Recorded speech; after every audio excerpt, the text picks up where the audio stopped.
이후에 여호와의 말씀이 환상 중에 아브라함에게 임하여 이르시되 아브라함아 두려워하지 말라. 나는 내 방패요 너희 지극히 큰 상급이니라. 아브라함이 이르되 주 여호와여 무엇을 내게 주시려 하나이까?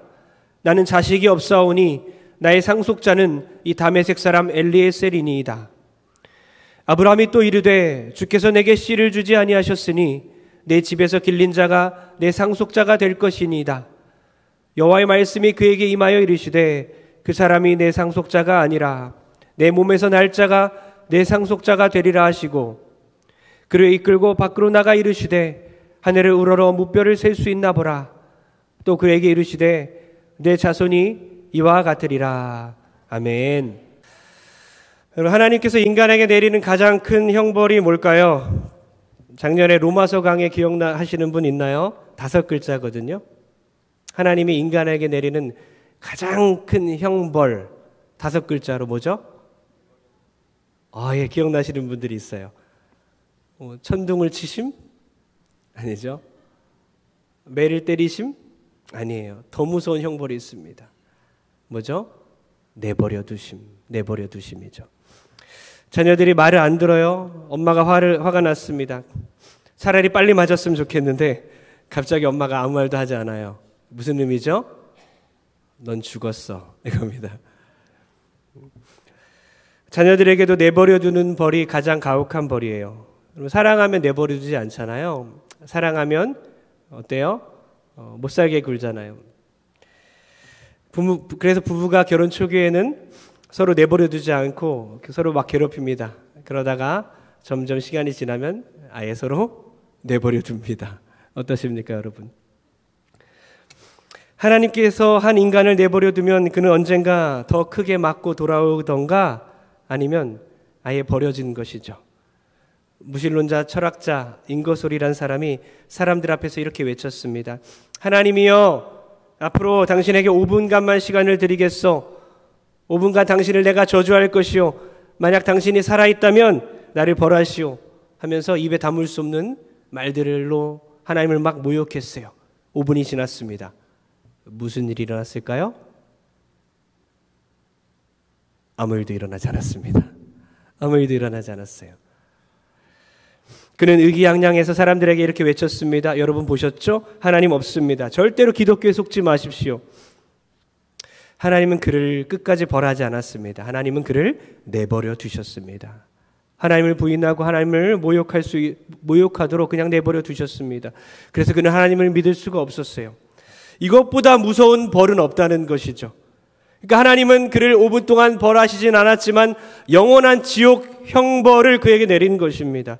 마태복음 13장 13절은 이렇게 말합니다. 다 같이 읽겠습니다. 마태복음 13장 13절 시작. 그러므로 내가 그들에게 비유로 말하는 것은 그들이 보아도 보지 못하며 들어도 듣지 못하며 깨닫지 못함이니라. 하나님은 택한 백성에게만 자신을 계시하는 거예요. 어떤 사람들은 들어도 듣지 못하고 보아도 보지 못하는 것입니다. 하나님은 택하지 않은 백성에게 그들의 눈과 그들의 귀를 막아버리십니다. 그러니까 여러분 이렇게 기도하셔야 합니다. 하나님, 어떤 이들의 눈은 가리우시고 어떤 이들의 귀는 막으시지만 이 시간 나의 눈과 나의 귀를 열어주시옵소서. 하나님의 계시인 성경을 깨닫게 하여 주옵소서. 나를 내버려 두지 마시고 나를 꽉 붙잡아 주시옵소서. 하나님께 붙잡히는 것이 은혜인 줄 믿습니다. 오랫동안 내버림을 당한 아브라함. 이 아브라함이 하나님께 붙잡혀 버렸습니다. 하나님이 그에게 자신을 나타내 주십니다. 여러분, 날 때부터 믿음의 조상이 아니라고 했죠. 하나님께 붙들려서 그는 점점 이삭을 바칠 만한 믿음으로 성장을 한 것입니다. 오늘 15장 전체에서 하나님은 아브라함에게 나타나 주셔서 그에게 말씀하시고 위로하시고 격려하시고 다시 한번 소명을 주시는 이 본문의 내용을 통하여서 하나님 동일하게 나에게도 방패가 되어 주옵소서. 하나님 동일하게 나에게도 상급이 되어 주옵소서. 하나님 나에게도 이 시간 식어있던 나의 심령에 사명을 부어 주옵소서. 그렇게 기도하는 여러분 되길 주의 이름으로 축원합니다. 여러분 창세기 15장 1절 다 같이 읽겠습니다. 15장 1절 시작. 이후에 여호와의 말씀이 환상 중에 아브라함에게 임하여 이르시되 아브라함아 두려워하지 말라. 나는 내 방패요 너의 지극히 큰 상급이니라. 아멘. 두 번째 줄에 보면 이르시되 있습니다. 이 이르시되가 이 본문 안에서 15장에 7번이나 있어요. 놀라운 내용입니다. 2번만 반복돼도 중요하다고 했죠. 3번, 4번, 5번, 7번입니다. 완전수잖아요. 하나님이 아브라함에게 7번이나 말씀하셨습니다.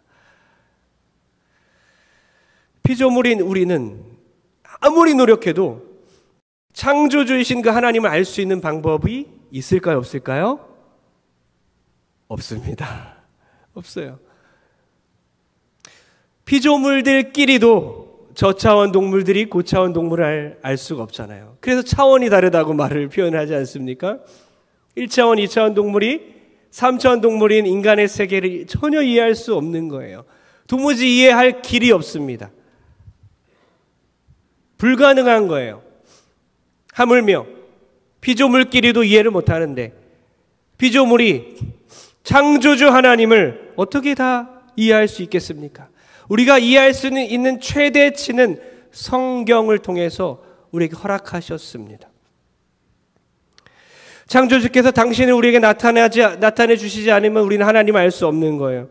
그런데 하나님께서 아브라함에게 환상 중에 말씀하십니다. 7번이나 아브라함에게 이르시되 계시하시는 거예요.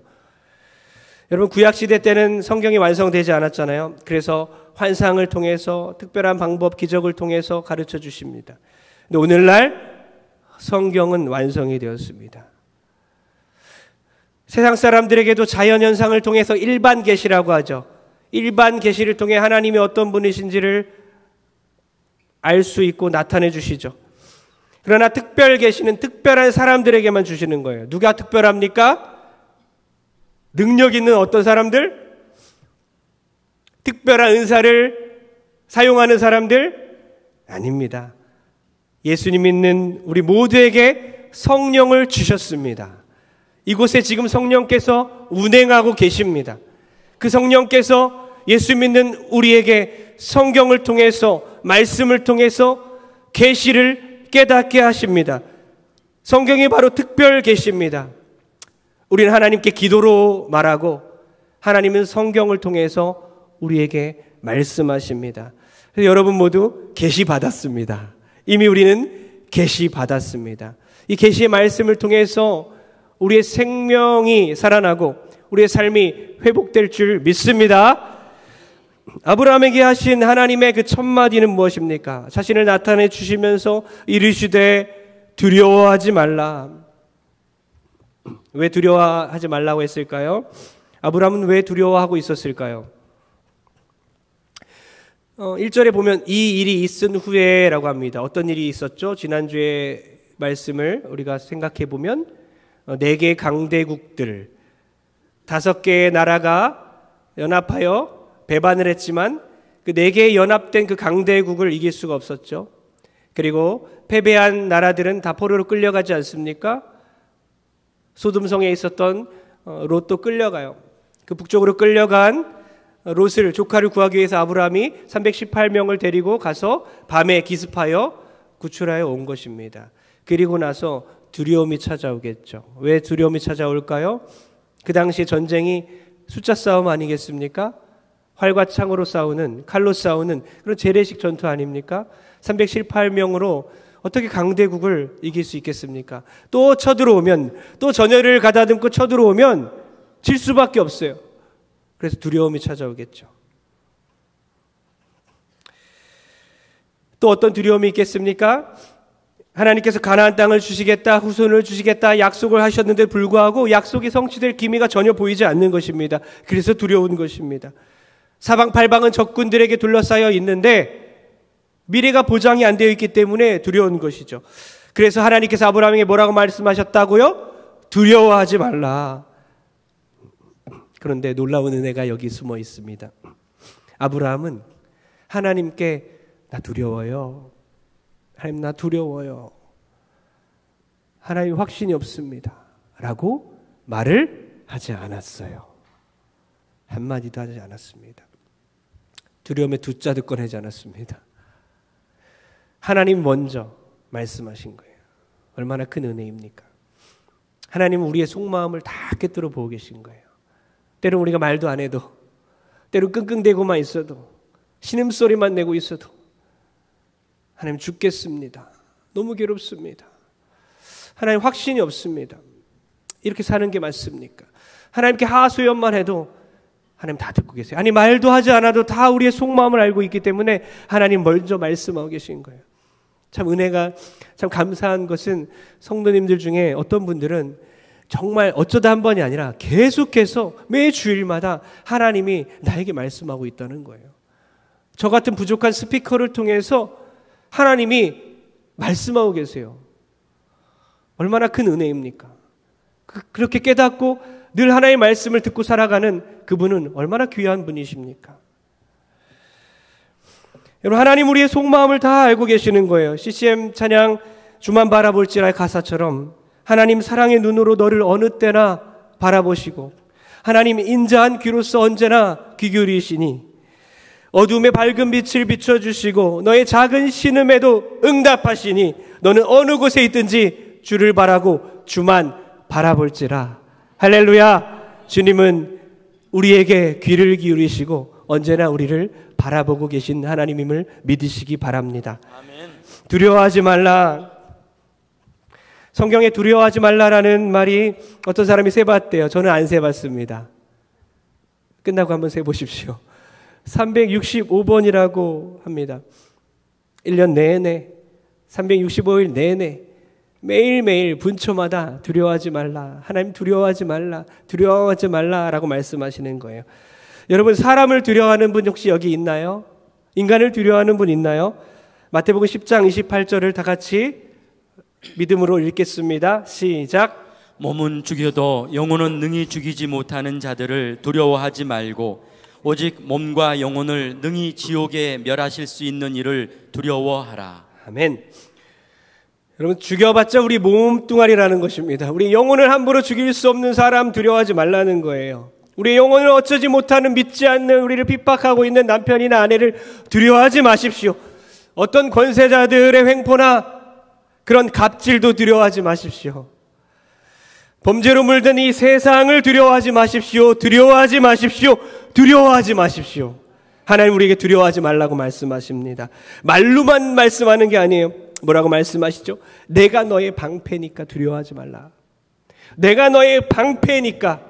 얼마나 든든한 말입니까? 하나님을 방패로 삼고 살아가는 그런 귀한 성도 되길 주의 이름으로 축원합니다. 여러분 전쟁 중에 군사가 방패를 왜 들죠? 방어하기 위해서 듭니다. 자기 몸을 보호하기 위해 듭니다.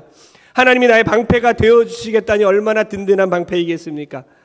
에베소 6장에 보니까 사도 바울이 그리스도인들에게 사단의 공격을 피하기 위하여 전신갑주를 취하라라고 그렇게 우리에게 6가지 전신갑주가 우리에게 이미 있음을 가르쳐주고 있습니다. 6가지 무기가 있는데 우리가 그것을 착용하지 않는 것뿐이라는 거예요. 그 중에 4번째가 방패입니다. 첫 번째부터 3번째까지는 늘 착용하고 있는 거기 때문에 영어로는 have라고 표현합니다. have. 늘 몸에 지니고 있어야 하는 진리의 허리띠, 의의 흉배, 복음의 신발입니다. 벗지 않고 늘 착용하고 있기 때문에 have입니다. 다음 영어가 바뀌어서 take로 바뀝니다. 뭡니까? 취하라는 것입니다. 왜요? 떨어져 있기 때문에. 투구와 칼과 방패는 떨어져 있는 것입니다. 내려놓고 있는 것입니다. 그러나 전시 상황이기 때문에 5분 대기조이기 때문에 사단의 공격이 닥쳐올 때 빨리 신속하게 집으라는 것입니다. 방패를 집어 올리라는 것입니다. 5분 대기조 어때요? 군대 경험하신 분들 있죠. 늘 전투복을 입고 있지 않습니까? 그러나 총기는 다 이렇게 장착되어 있습니다. 모여 있잖아요. 총기함에 있습니다. 5분 대기조 비상하면 막 뛰어가서 총기를 빨리 나눠 갖는 거예요. 그런 것처럼 방패를 집어 들라라는 것입니다. 그렇게 해서 사단의 공격으로부터, 영적인 공격으로부터 우리의 육체와 영혼을 방어하라는 것입니다. 방패는 이렇게 전시 상황에 너무나 중요합니다. 하나님 아브라함에게 이런 방패를 들라고 하시는 거예요. 사도 바울이 당시 에베소 교회의 성도들에게 에베소서 6장에 전신갑주를 취하라 하면서 방패를 언급했을 때 그 방패는 어떤 방패겠습니까? 로마 병사들이 든 방패이죠. 오늘날 어떤 방패가 아닙니다. 그 당시에, 성경 그 당시의 상황으로 돌아가야 합니다. 근데 그 당시에 두 가지 종류의 방패가 있었어요. 개인용 방패, 동그란 원형의 자기 몸을 보호하는 방패가 있었고, 네모나고 커다란 문 모양처럼 생긴 그런 120cm 길이에 75cm 폭의 커다란 방패, 문 모양의 방패가 있었어요. 뚜레온. 그 단어를 정확히 사용합니다. 그 방패를 들라는 것입니다. 몸을 조금만 웅크려도 자기 자신 전체를 방어할 수 있는 그 방패를 들라는 것입니다. 그것이 바로 믿음의 방패입니다. 하나님은 우리의 전체를, 영육을 보호하시는 하나님이십니다. 또 그 당시 방패의 특성이 뭐냐? 그 당시에 그 커다란 방패를 서로 모아서 붙이면요, 어떻게 됩니까? 10개, 20개 다 뭉쳐버리면 불화살이 들어올 때 그것을 막을 수가 있어요. 방패 앞쪽에 금속판이 있습니다. 불을 막을 수 있는 그런 금속판을 붙여놨어요. 그리고 방패가 붙어있기 때문에 화살이 들어오지 않습니다. 그리고 그 당시에 호플리테스라고 그 큰 방패와 칼을 든 그 병사를 호플리테스라고 합니다. 그들이 밀집대형을 만들어서 적은 그 수로 대군을 물리친 그런 역사가 시작이 됩니다. 그래서 그때부터 밀집대형, 그런 방패의 밀집대형이 군사작전이 시작된 것입니다. 이것이 군사적 혁명이 이렇게 일어난 것입니다. 방패 하나로 놀라운 그런 혁명적인 일이 일어난 것이에요. 하나님께서는 우리에게 방패가 되어주신다고 약속해 주셨습니다.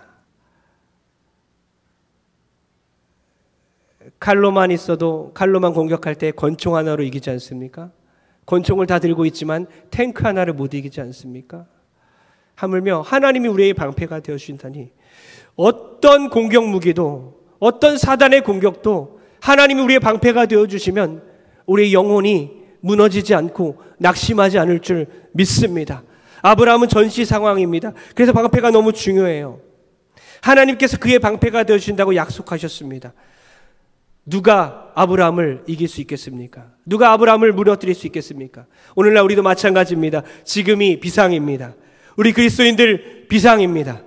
영적 전쟁 가운데 우리는 있는 것입니다. 빨리 방패를 들지 아니하면 두려움이라는 불화살이 우리를 공격할 것입니다. 우리 심장 부위에 꽂힐 것입니다. 사단의 불화살 공격을 막기 위해서 하나님이라는 방패를 집어들어야 합니다. 우리 교회 공동체의 방패가 되어주시는 하나님을 찬양합니다. 우리의 가정의 방패가 되어주실 줄 믿습니다. 우리 각 개인에게 방패가 되어주실 줄 믿습니다. 하나님이 우리를 보호하시고, 하나님이 우리를 방어하시고, 우리가 반드시 영적 싸움에서 승리하며 나가는 여러분 되길 주의 이름으로 축원합니다. 방패를 들고 계신 집사님들을 제가 어제 전화 통화하면서 많이 만났어요. 일주일 동안 교회에 참 많은 일들이 있었죠. 장마로 인해서 두려움이 찾아왔습니까? 하나님, 우리 교회 성도들 지난 장마처럼 어려움을 당하는 성도 아무도 없게 주께서 보호하여 주옵소서. 이 천재지변 가운데 하나님께서 말씀하십니다. 두려워하지 말라. 할렐루야. 또 장례가 2번이나 있었죠. 가족의 죽음을 통하여 두려움이 찾아올 수 있습니다. 하나님은 그 가정에 말씀하십니다. 두려워하지 말라. 또 6명이나 또 보고되지 않은 그런 성도님들까지 합하면 더 많았겠죠. 성도님들이, 집사님들이 6분이나 수술을 하고, 또 지금 병상에서 영상으로 예배를 하고 수술 날짜를 기다리고 있습니다. 이 말씀이 그분에게 얼마나 중요하겠습니까? 복정자 집사님, 이인표 집사님, 이충호 집사님, 백상종 집사님, 윤영도 집사님, 이판권 장로님, 어떤 마음일까 걱정하며 어제 통화를 다 했는데 깜짝 놀랐어요. 두려움이 전혀 없었습니다. 너무나 다 밝으셨어요. 오히려 하나님께 감사와 찬양을 올리더라고요. 어떻게 그럴 수가 있을까요? 오토바이 사고 나서 다치시고, 자전거 타다가 차 문에 박아서 막 날아가시고, 심장혈관 스텐스 수술을 하시고, 암 수술을 하시고, 그렇게 어려움을 겪으시면서도 다 하나같이 밝고 하나님을 온전히 의지하고 하나님이 방패이심을 그분들은 믿고 계셨습니다. 병원에서 영상으로 함께 예배하기로 저와 약속도 했어요. 하나님이 그 병상에 계신 우리 집사님들의 방패가 되어주실 줄 믿습니다. 아멘. 여러분, 이 시를 제가 읊어드리기 원하는데요. 순교자 손양원 목사님께서 독방에서 쓰신 시입니다. 고난 중에 드리는 기도. 빈방에 홀로 앉아 있으니 고독이 몰려오네. 성삼이 함께 거하시니 모두 함께 내 식구가 되었네. 온갖 고난이여 올 테면 다 오너라. 괴로움 중에 진리를 모두 체험하리라. 아마 지금 이런 심정으로 병상 중에 또 혼자서 또 외로움 가운데 하나님을 예배하고 있는 그 고독한 한 사람들, 그 한 사람 한 사람, 우리 교회 성도님들, 주님께서 함께 하실 줄 믿습니다. 성삼위 하나님이 그와 함께 하실 줄 믿습니다. 어떤 집사님 중에 그 중에 한 분이 이래요. 손목이 부러졌는데 오히려 감사라는 거예요. 왜 그러십니까? 뭐가 그렇게 감사합니까? 습관적으로 차량 봉사를 했는데 이번 사건을 계기로 하나님이 나에게 깨닫게 하시는 게 있다는 거예요. 무엇입니까? 자세히 여쭤보니까 차량 봉사를 하면서 그 봉사자들이 교회 얼굴이 되고 처음 교회 들어온 사람들에게 교회 얼굴이 되기 때문에 더 헌신적으로 더 기쁜 마음으로 봉사해야 되겠다, 이렇게 말씀하시는 거예요. 제가 정말 깜짝 놀랐습니다. 너무 큰 은혜를 받아서 제가 정말 미쳐버릴 뻔했어요. 한 분 한 분 대화를 하면서 정말 하나님께서 이분들을 너무나 사랑하시는구나. 손목이 부러져서 감사하다니, 손목이 부러져서 괴롭습니다가 아니라 어떻게 손목이 부러져서 하나님께 감사를 드릴 수가 있을까? 이거는 그리스도인들 아니면 있을 수 없는 일입니다. 여러분, 어떻게 세상에서 이런 일이 일어날 수 있겠습니까? 하나님 우리에게 방패가 되어주셔서 우리 어떤 고난에도 불구하고 하나님을 찬양하고 온전히 신뢰하는 우리 모든 성도 되길 주의 이름으로 축원합니다. 마태복음 10장 31절을 제가 읽겠습니다. 두려워하지 말라. 너희는 많은 참새보다 귀하니라. 참새들도 하나님이 돌보시지만 하나님의 형상으로 만든 너희들은 너무나도 귀하다. 나의 생명을 줄 정도로 귀하다. 그러니 내가 돌보고 있으니 두려워하지 말라. 하나님의 돌보심을 받는 여러분들, 두려워하지 않는 여러분 되길 축복합니다. 아브라함에게 말씀하시죠. 나는 너의 방패다. 그리고 뭐라고 말씀합니까? 나는 너의 상급이다. 내가 지극히 큰 너의 상급 자체이다. 아브라함은 아마 이해를 못한 것 같아요. 딴소리를 하고 있어요. 그 다음 보니까 자기에게 왜 무엇을 주지 않냐고 막 하소연해요. 하나님은 자신이 상급이라고 말씀하세요.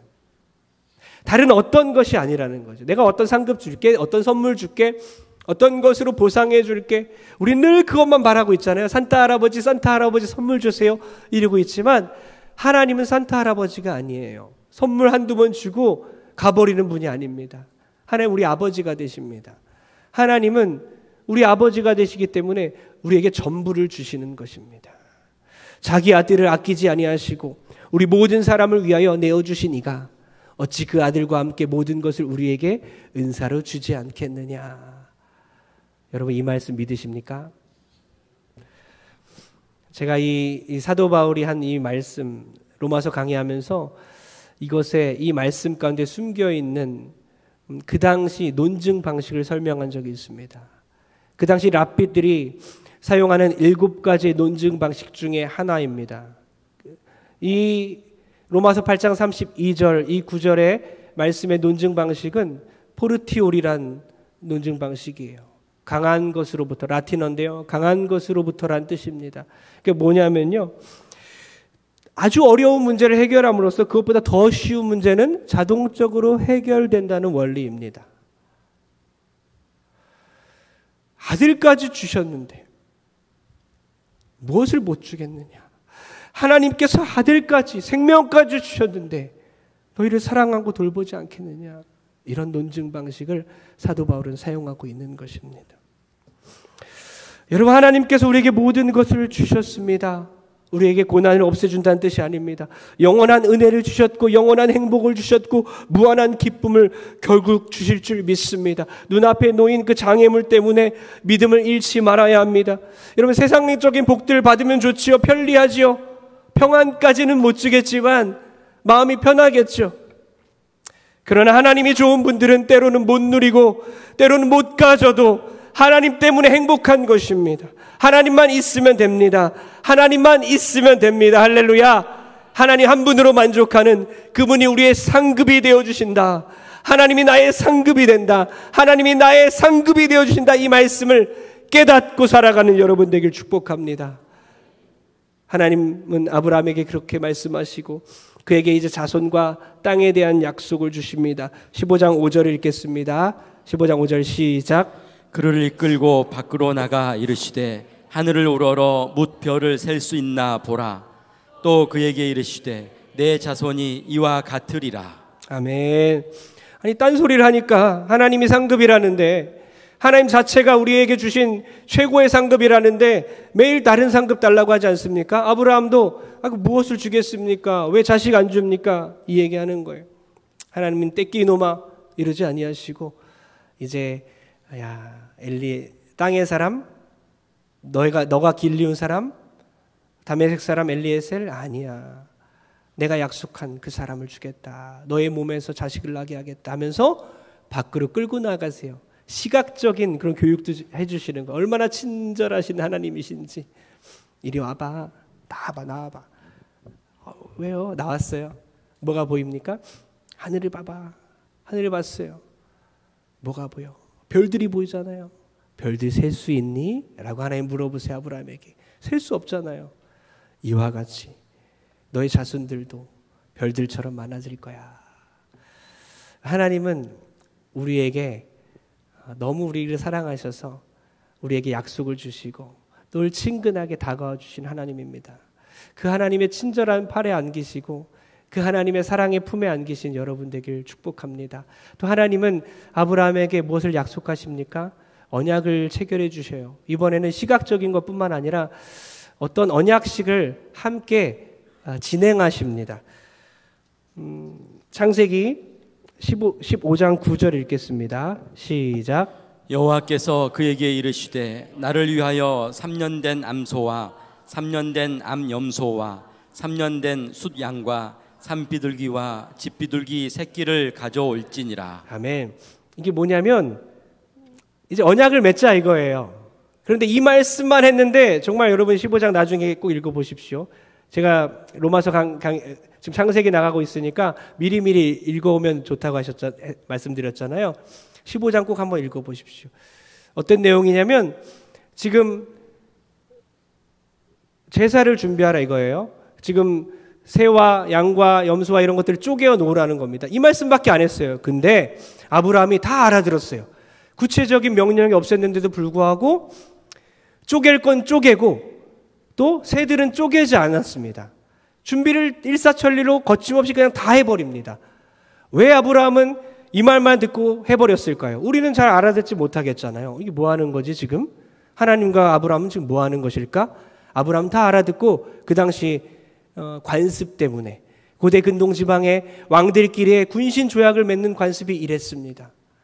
왕과 왕들이 짐승들을 쪼개어 놓고 그 사이를 지나갑니다. 그리고 쌍무 간의 언약을 맺는 거예요. 그러면서 두 왕이 함께 지나가야 합니다.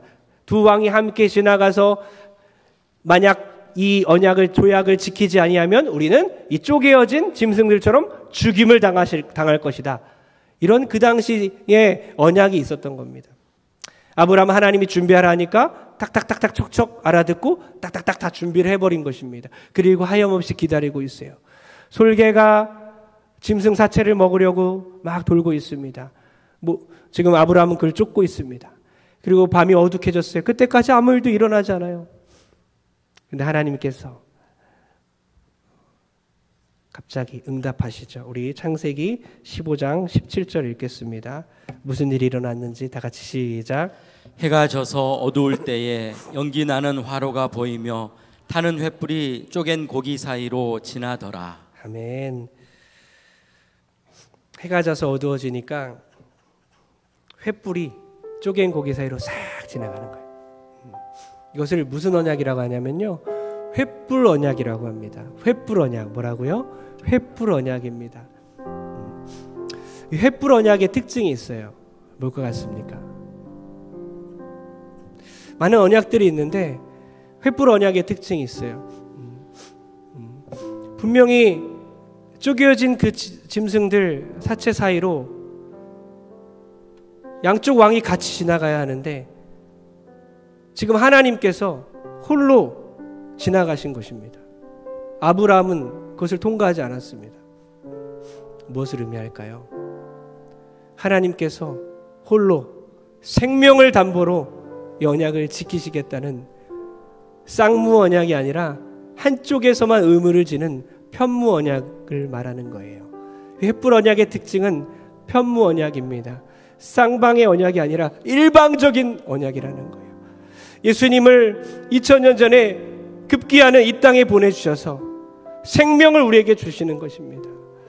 하나님의 그 약속을, 아브라함에게 하신 약속을 지키시기 위해서 아브라함을 통해 다윗의 자손 예수 그리스도를 나게 하시고 2000년이 지난 오늘날 우리가 예수 그리스도를 믿음으로써 하나님의 약속의 그런 성취를 우리에게 맛보게 하셨다는 것입니다.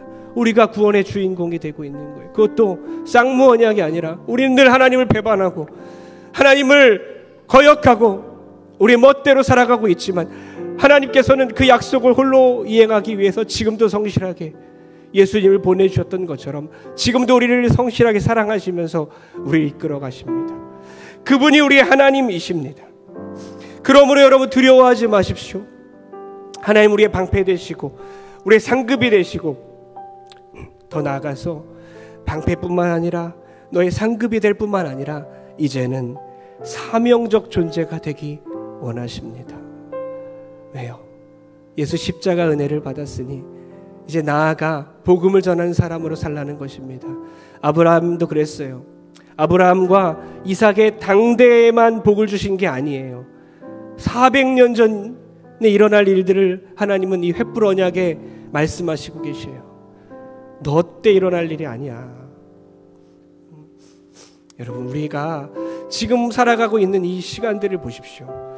다음 세대 또 다음 세대 하나님이 선택하신 우리 자녀들이 이 곳에 가득 차서 하나님을 찬양하고 있는 것을 한번 상상해 보십시오. 얼마나 은혜가 충만하게 얼마나 우리에게 감격이 되는 것이겠습니까? 나의 행복과 나의 자녀만 잘 되는 게 아니라 이제 방패가 되어주신 그 하나님께서 상급이 되어주시고 이제는 우리를 사명적 존재로 만들어 가신다는 이 사실을 깨닫고 사랑하는 성도님들, 이제 이번 주에 선교가 있잖아요. 국내 선교 가운데 여러분 못 가더라도 기도로 동참하시기 바랍니다. 함께 선교사의 마음으로 그곳에 마음만을 있기를 소원합니다. 그리고 남은 평생 동안 당대만을 위해 살아가는 존재가 아니라 좀 하나님의 영원하신 언약을 믿고 그 약속이 성취됨을 믿고 우리 다음 세대 또 다음 세대 믿음의 조상을 만들기 위하여 함께 헌신하는 저 여러분들에게 주의 이름으로 축원합니다. 축원합니다.